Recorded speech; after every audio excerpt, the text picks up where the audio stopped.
Well, hey there, folks. I just want to let you know before we begin today's story, the author IsaiahItAintSo wrote two other stories, and they all go together. The first one was Letting James Leave Neverland, and the second, If and the Queen of Monsters. And then, of course, this one.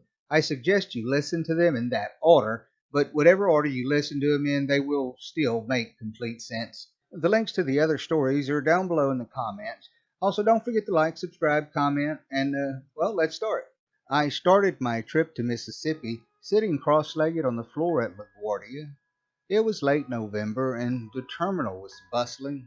I sat with my back to the wall, stealing some electricity to charge my old phone. My ghostly assistant, If, perched on my shoulder. Weightless and silent, she watched the crowds move. Her blank, empty eyes peered out from behind gossamer strands of her white hair. You can never be too careful in these big airports. So I had one hand resting, palm up on my knee, waiting, feeling just in case. Suddenly a bright, loud, happy peal of laughter rang out, and If snapped up. Together we watched the trio of women in beautiful, colorful sarahs swish by, animated and preoccupied.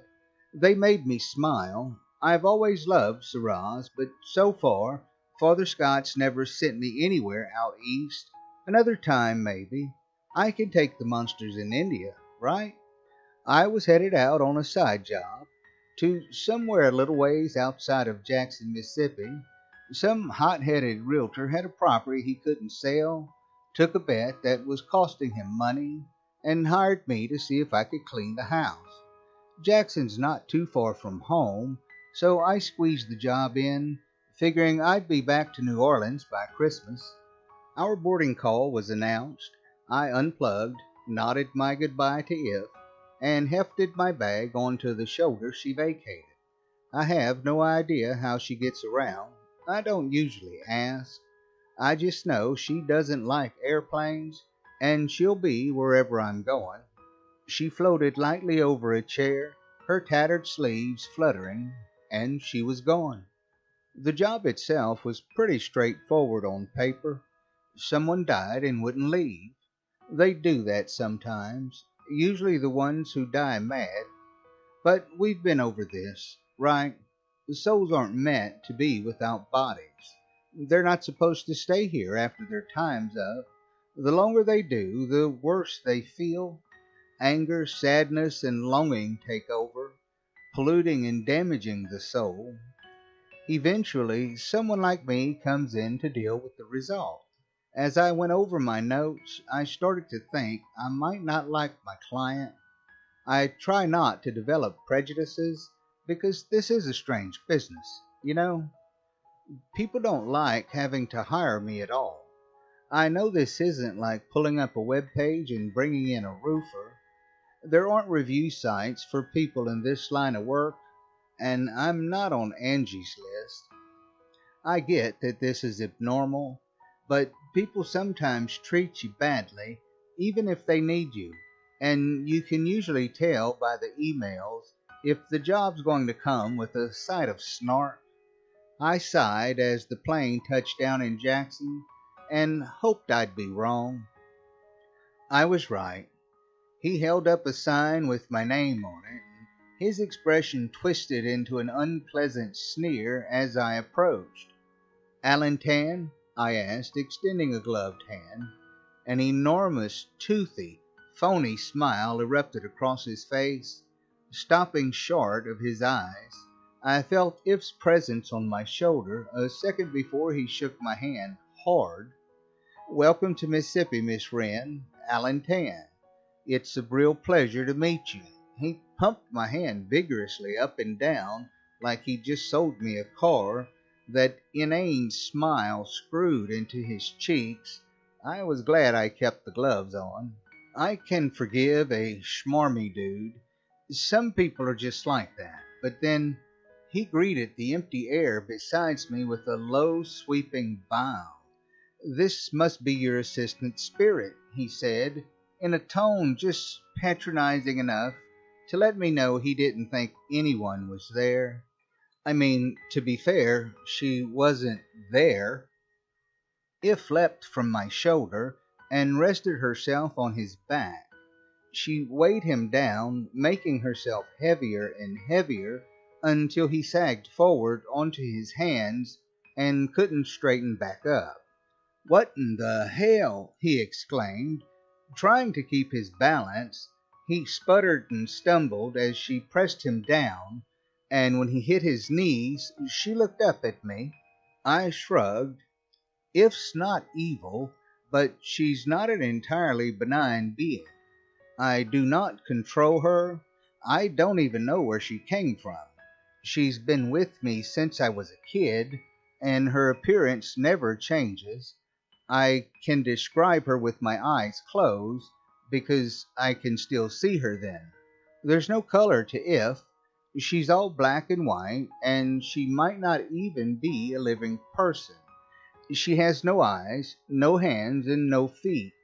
Her sleeves and pant legs flutter, empty in a wind only she can feel. Her teeth all end in small, sharp points, and her eye sockets are empty black hollows. She has pin-straight white hair, and depending upon her mood, it's either flowing down her back or blowing wildly like it carries an electric charge around her face. She's mentioned by name in my contracts because I talk to her out loud, and there's a sketch of her so people can have an idea of what we're dealing with. She does what she wants, and if she'd wanted him to, he'd have been able to see her.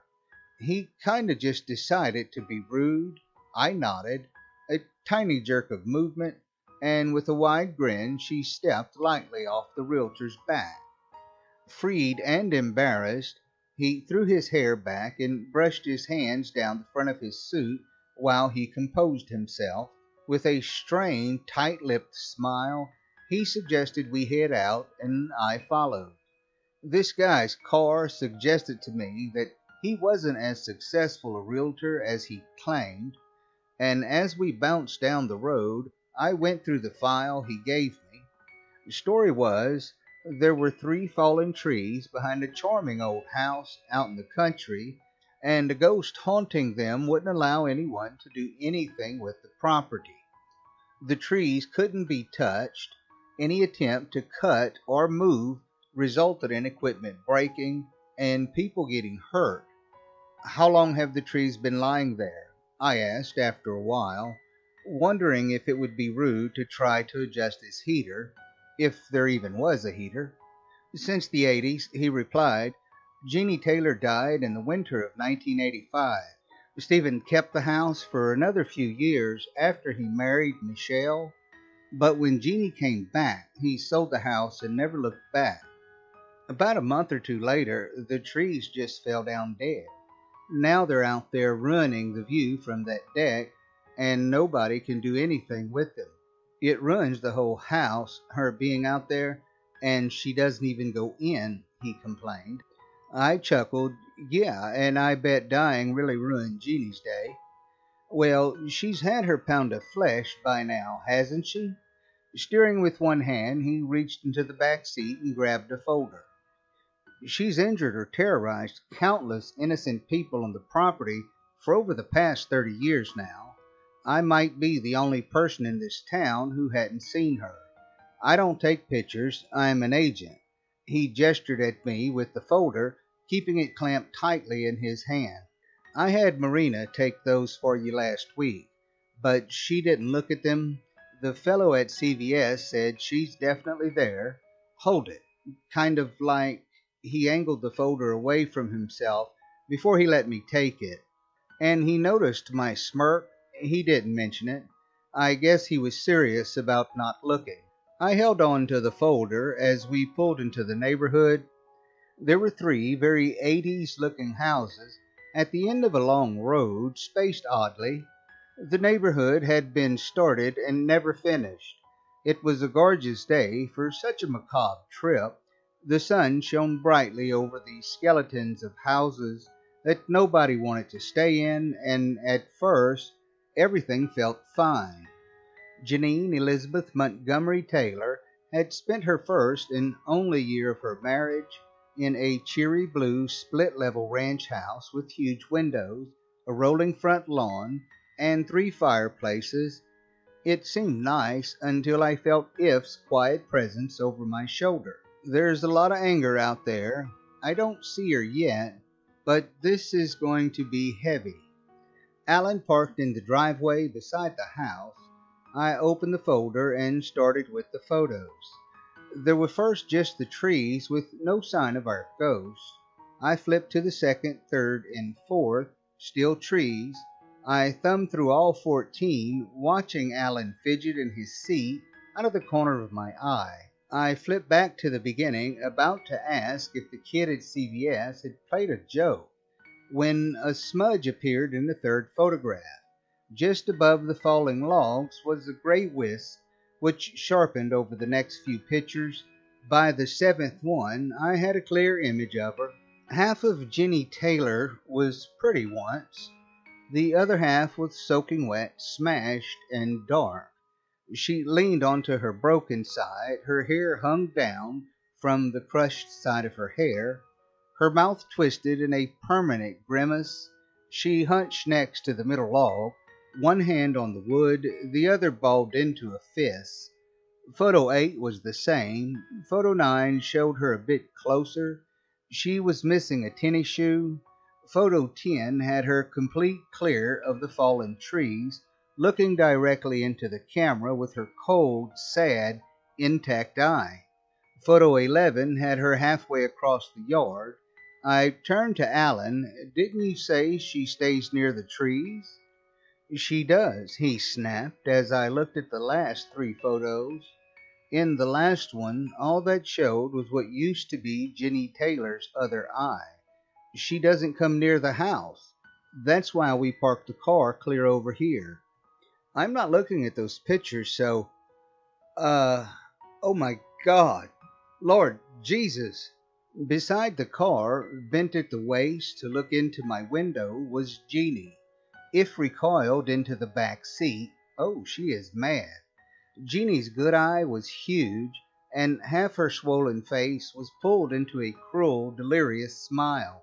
Water poured from her open mouth. She tapped on my window, and the radio station turned on.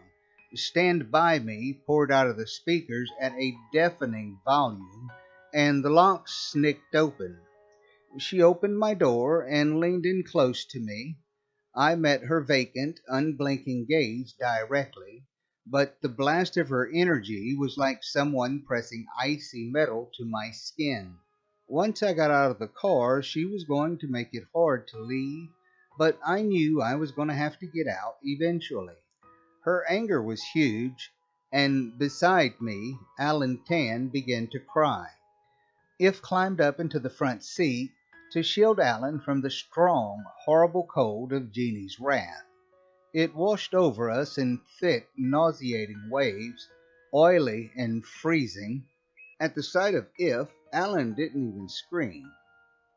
His mouth fell open in a silent, gaping "oh." He lurched forward and covered his face and sobbed into his hands. Jeannie gestured to her yard. "Won't you come out here and join me for a bit? I just love meeting new people," she said, water splashing down the front of her soaked, bloody sweater. Her voice shocked me. It didn't match her broken, bruised face at all. She sounded like she never died, like she was 22, moving out to the country for the first time from uptown with all the enthusiasm of a newlywed.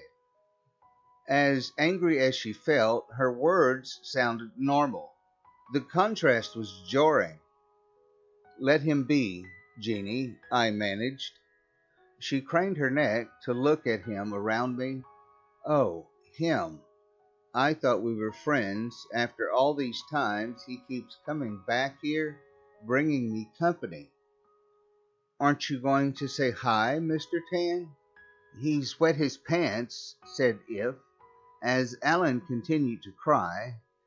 She pushed her disdain outward in a hard, aggressive burst, and for a moment the pressure of Jeannie's rage was lessened. She laughed then, a high, welcoming sound if it was coming from any other source but this battered, smashed face. "Oh, you're not the first second-rate spook to visit me, miss. You want to see what I can do now?" Her lopsided caricature grin widened, and her face changed.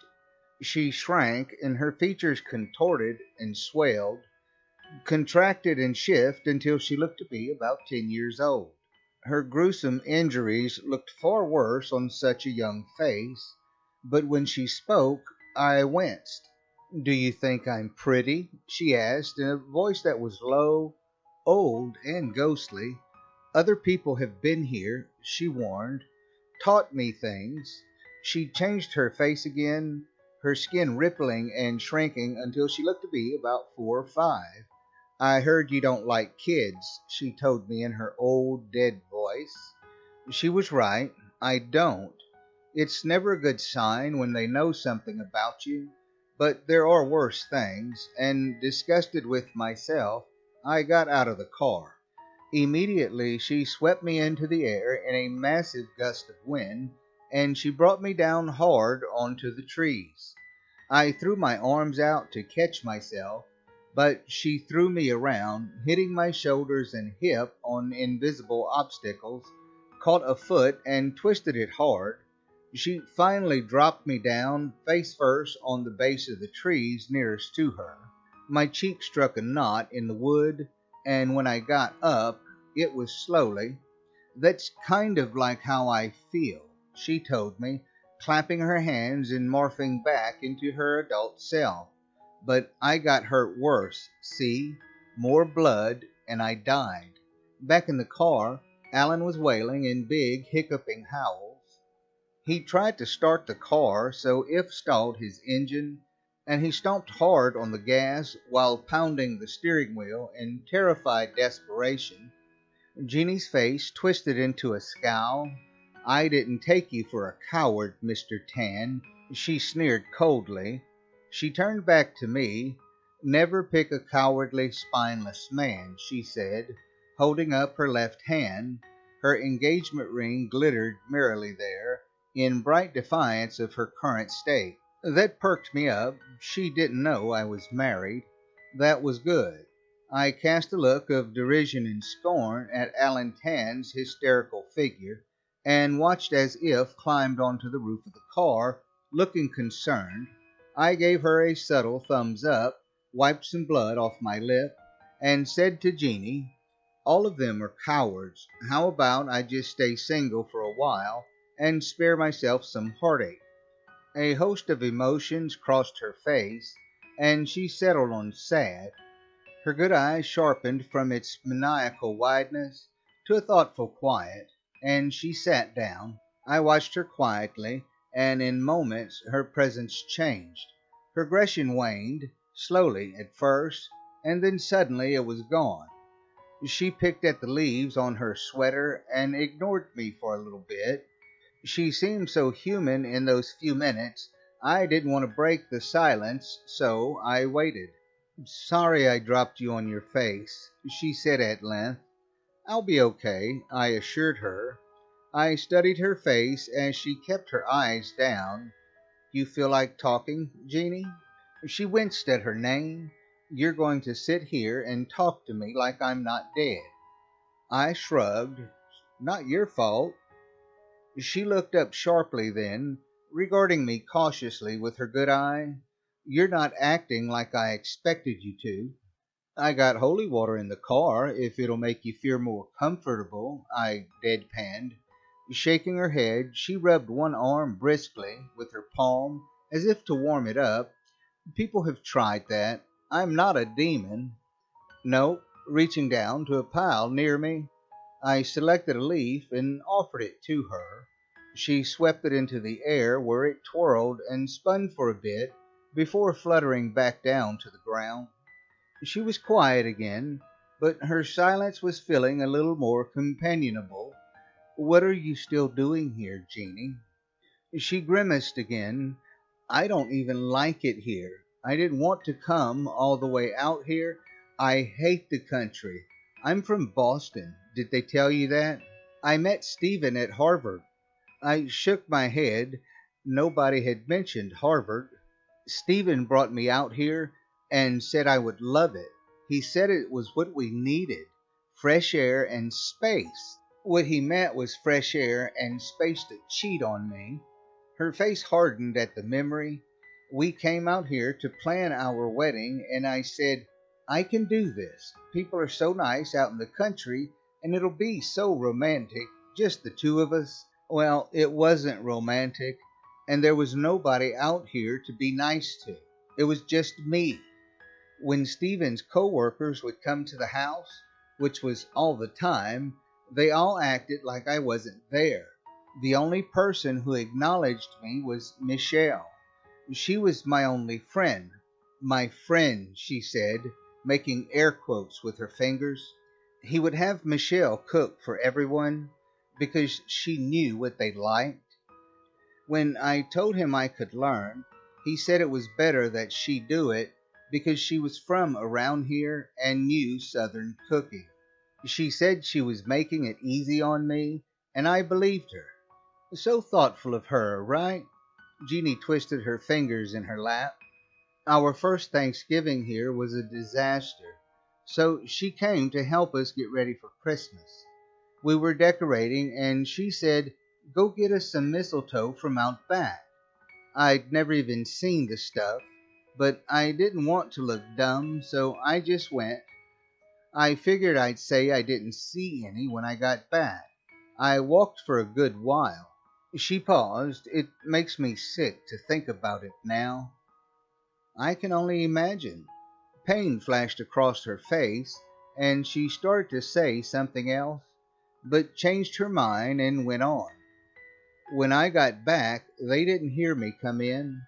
They left the door open so that they would hear me come up the stairs, but they were too busy, and they didn't. She was sitting in his lap, and they were all over each other. His hands were roaming. My only friend and my fiancé, tangled up in each other right before Christmas. He broke the embrace to ask her if there was even mistletoe out here, and she said, who knows, not like we need it. They laughed and went right back to it. I didn't say anything to them. I stared and then turned around and walked back down the stairs. I came back here and then I ran. Just took off running. How long was it like that? Were they a thing before we met? Was I going to be the cash cow? Stephen didn't even get a chance to touch my money.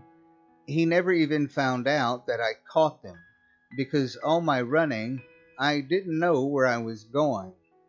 Next thing I knew, I was waking up face down in the river. I guess I hit my head on some rocks, but other than feeling a little weird, I was just soaking wet and so disoriented. I sat here for a minute, then I walked back towards the house. It took me a while.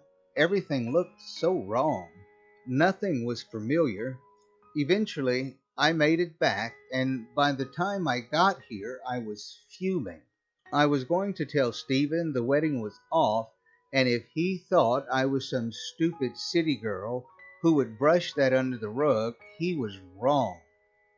I got here to see these trees, and that was my first sign that something was wrong. All the decorations in the window were different. Someone had painted the deck. What in the world, right? How did they have time for that? I was taking it all in when the back door slid open and a bunch of people poured out of my house, all laughing and singing. I heard Michelle laughing, so I got closer. Someone was calling out for everyone to get closer for a picture, and they said Stephen and Shelley should get in the middle. They were holding hands, hugging and happy. She was wearing a completely different outfit, and she'd colored her hair. I got closer and the picture was taken, and as they came out of their hug, that's when I felt real shocked.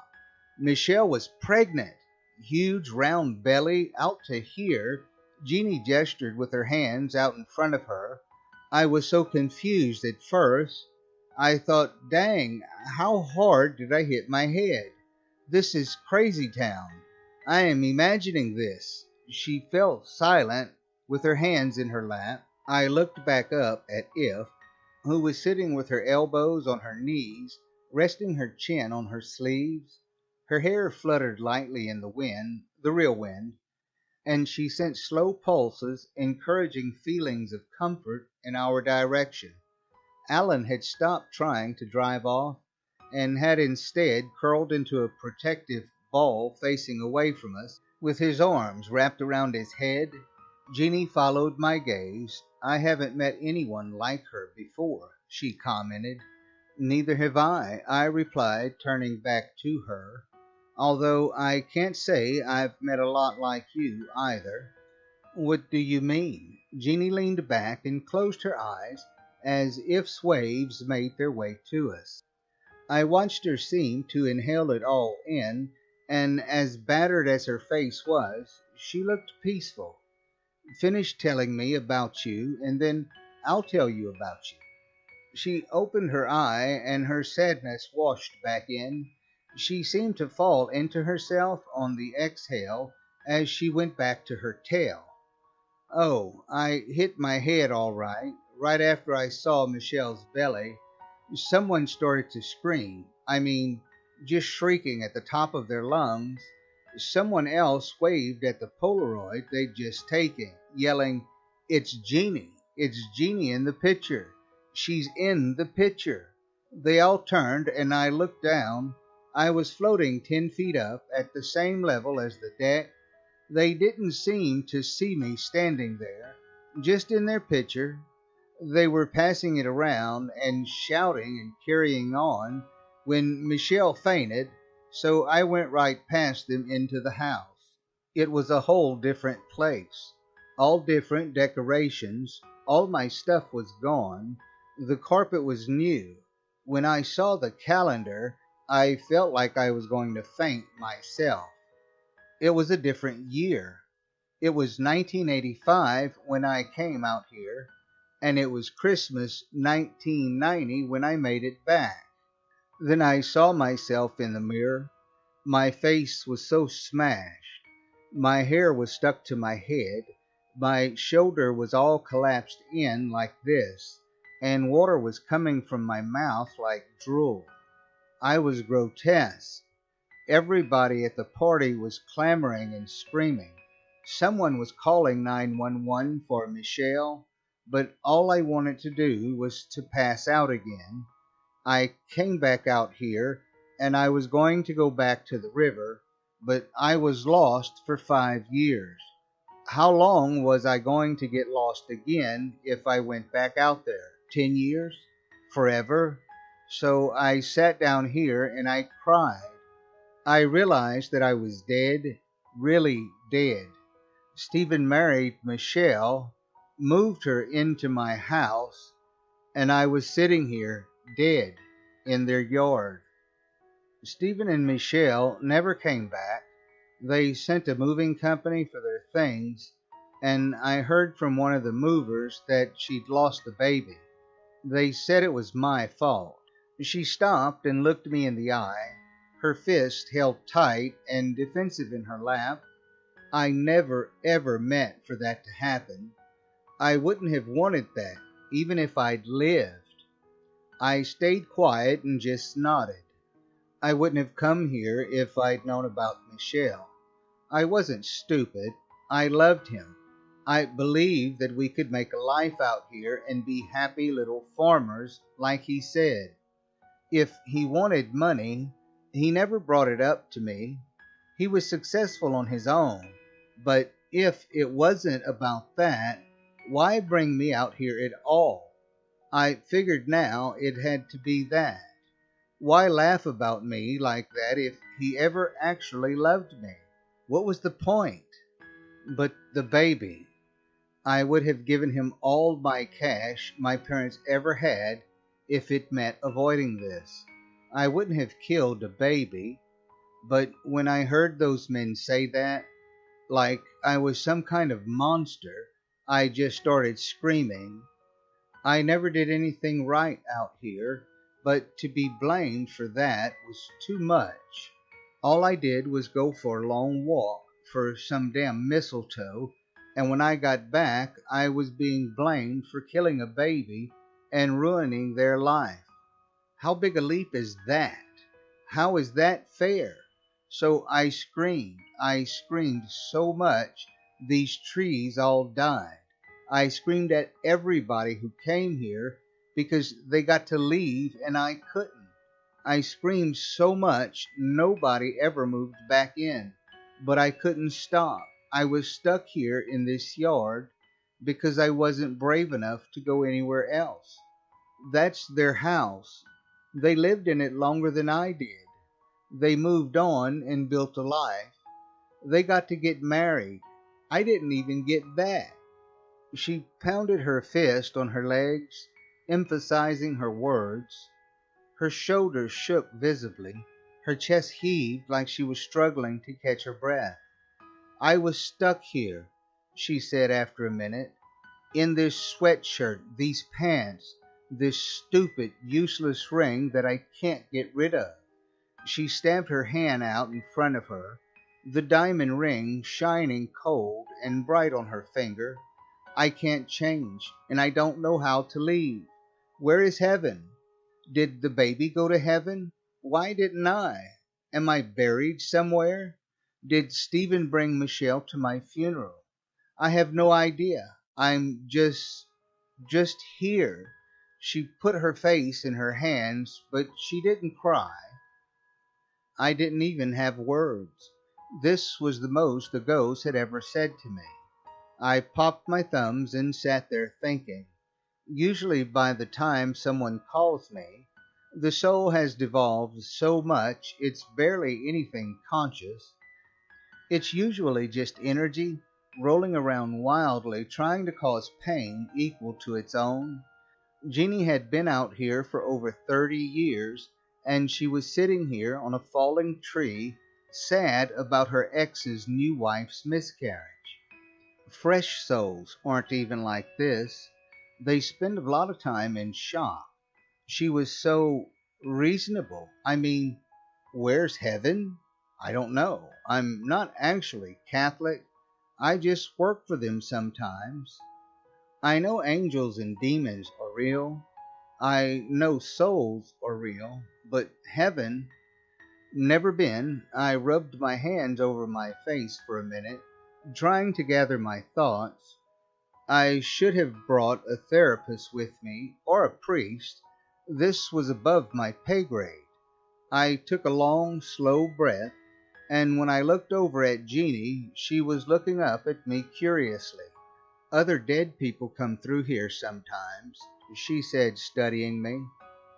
Oh? People and things, I guess.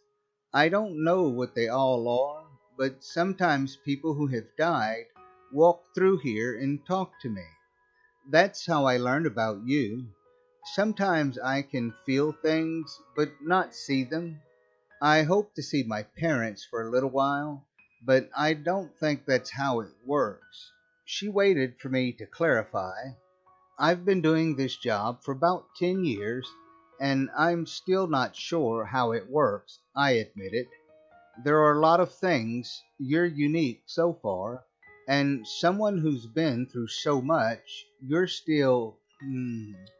You're still present in your own mind. She straightened.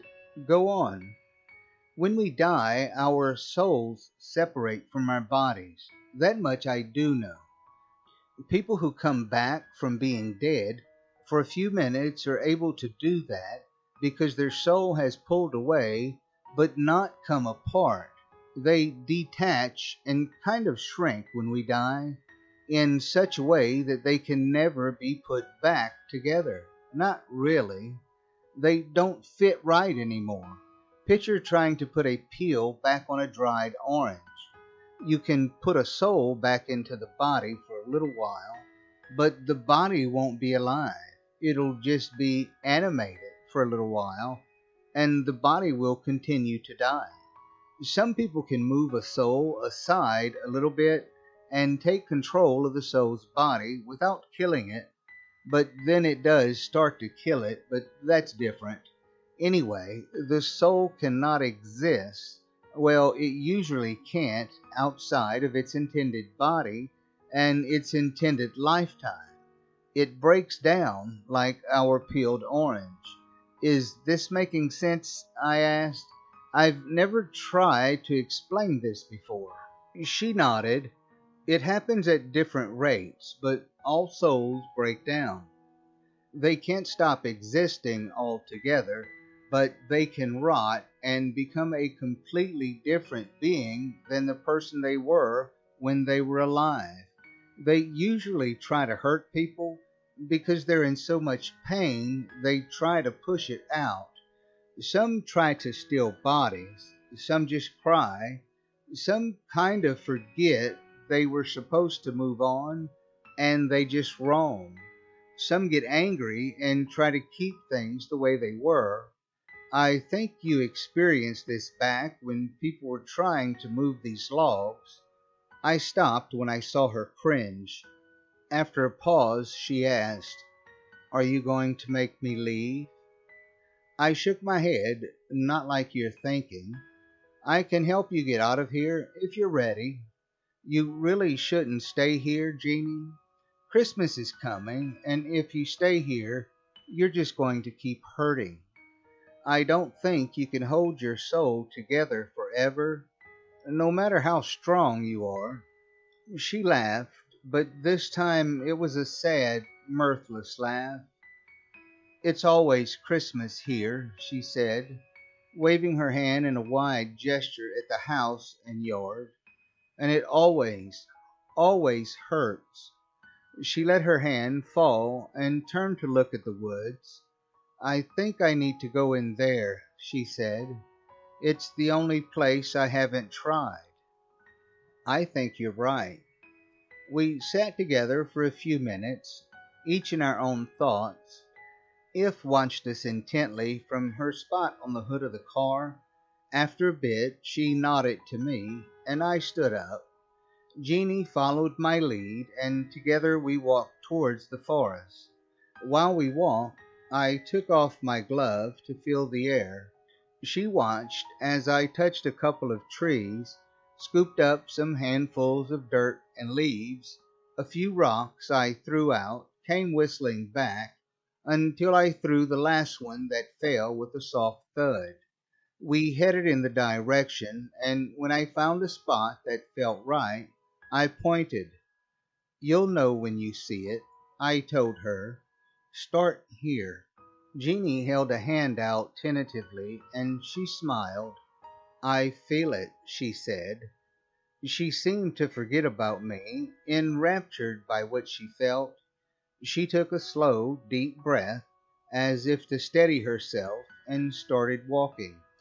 Eventually, I lost sight of her among the trees. I waited a few more moments, then left the woods and headed back to the car. If climbed back in through the window. Alan slowly unfolded himself from his crouched position on the seat and wiped his nose with a handkerchief. "Is it over?" he asked haltingly. "It's over," I confirmed. "Jeannie is gone. You can sell the properties if anyone wants them." He straightened in his seat and started the car, staring straight forward. "If you tell anyone about this," he warned me nastily, "I'll sue." His bottom lip quivered as he spoke, somewhat ruining his effort at intimidation. "Sue?" I wondered absently. "Sue whom, exactly? In what court?" If bristled behind us, but I held up a hand and just told him a half-truth. "The Catholic Church has better lawyers than you, Alan," I said placidly. "Would they use them on me? Unlikely. Let's just call this finished." He blanched, and I held out my hand. He fished around in his jacket pocket for the envelope containing my payment. I counted the contents and then pulled a piece of paper from my own pocket. I held up my thumb, and if bit down, Blood wailed, and I spread it around a little before pressing it firmly to the paper. "This is my guarantee," I told him.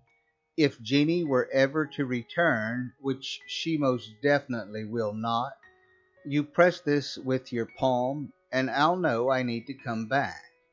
If you ever have another problem like this, you do not press this. You call the same number you called the first time. This is strictly for Jeannie Montgomery Taylor.